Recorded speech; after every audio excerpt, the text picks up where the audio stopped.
Eneo la Jangwani jijini Dar es Salaam si geni masikioni mwa wengi, lakini pia si geni machoni mwa wengi. Ikifika kipindi cha masika, eneo hili linabaki kuwa historia kwa maana ya matumizi ya kawaida. Ziko nyakati wa barabara inafungwa kabisa, na hii ni barabara kubwa ambayo wakazi wengi wanaotoka maeneo ya Kariakoo kwenda Magomeni wamekuwa wakiitumia vyombo vya moto. Lakini umuhimu wa barabara hii ulipelekea pia serikali kujenga kituo kikubwa cha barabara ya mwendo kasi kwa maana ya kituo cha mabasi cha Jangwani kilichopo katika eneo hili. Pamoja na mambo mengine, kwa miaka nenda rudi, wananchi wa eneo hili wamekuwa wakipata adha kipindi cha masika kinapofika.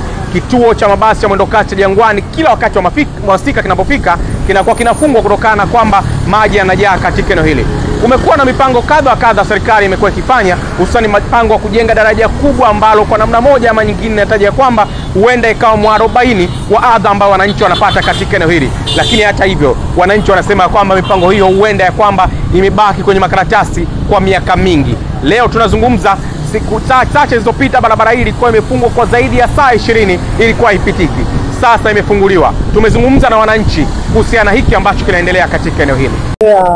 Kariakoo kimkoa natokea Tanga. Katika mazingira haya tunapambana tu kwamba kila mwaka mvua ikizidi tunakuwa na maji mengi. Ni tabu tu kila mwaka.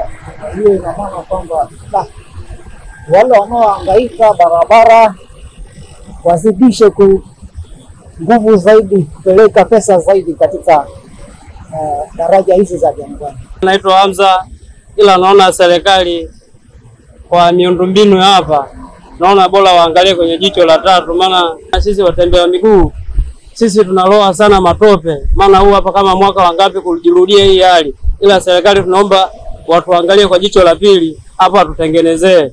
Asante sana. Madhara makubwa sana ishawahi tena kutokea hali kama hii hapa ya maji kujaa sana zaidi hapa. Ila serikali mimi naona wanaangalia wanapuuzia, ila naomba serikali wapatendee kazi hapa. Mama ututendee kazi, Samia aangalie kwa jicho la tatu hapa, atendee kazi. Naitwa Rafi Manzi. Kikweli adha ya hapa Jangwani ni kubwa sana na ni kero kwa wananchi wanaotumia barabara hii, hasa eneo hili huwa halipitiki. Na kama sisi bodaboda kiukweli, yani panapotokea maji kujaa hapa naweza kuonea huruma wananchi, lakini mwisho wa siku na sisi tunaumia. Kwa hiyo inabidi bei pia ipande, kwa sababu unajaribu kuchepuka njia nyinginewe kupata mzunguko wa kufika Magomeni. Kwa hiyo bei inakuwa mara mbili.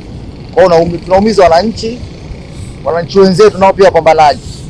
Umeona, kutokana na mazingira ya hapa Jangwani. Wenyewe pia mnatumia muda mrefu. Na sisi tunatumia muda mrefu sana, mzunguko, mafoleni, vyombo kuharibika. Umeona. Kwa hiyo ni serikali waliposema watajenga daraja, basi lijengwe kwa wakati ili kuondoa adha za wananchi. Hii ahadi ya daraja imeanza lini na pengine mnaona ni kama imechelewa ama ikoje?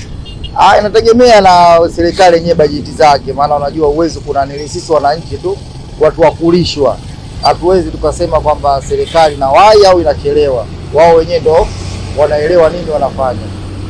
Hapa tulipata hapo kutokana na kusafisha katika eneo hili hapa hili.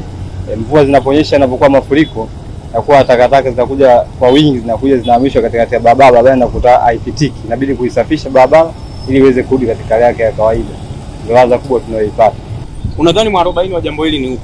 Mwarobaini wa jambo hili hapa hili inapokuwa kama serikali wenyewe wanavyosema kwamba kuna daraja linataka kujengwa kuanzia Magomeni linakuja mpaka mwisho faya. Hiyo ndio inaweza kama 40, kwa sababu itakuta ina matatizo, sababu iko chini sana. Yaani inakuwa kama vile iko chini.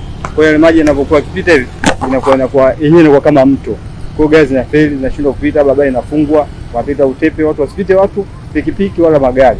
Kwa ndio unakuwa ugumu ndio mpaka mvua zikisha. Kwa hiyo shughuli mpaka unani 40 wake barabara itakapojengwa hiyo ambasema daraja kuanzia Magomeni mpaka faya kule, gari zikipita juu kwa juu, hiyo ndio itakuwa 40 wake. Na ukishina utajua jinsi atakavyorekebisha maji jinsi yapite vipi. Lakini hiyo 40 wake daraja itakapojengwa, lakini kinyume na hapo kila siku itakuwa daraja linafungwa, mvua kubwa daraja linafungwa, barabara isiki. Lakini kuanzia jana juzi siku zote imefungwa kuanzia mlango wa saa 9 kwenda mbele huko inafungwa barabara. Jana ilifungwa, juzi ilifungwa na hii barabara kubwa. Na hizi hivyo ndo kwanza zimeanza sasa, Masika hazijachanganya bado.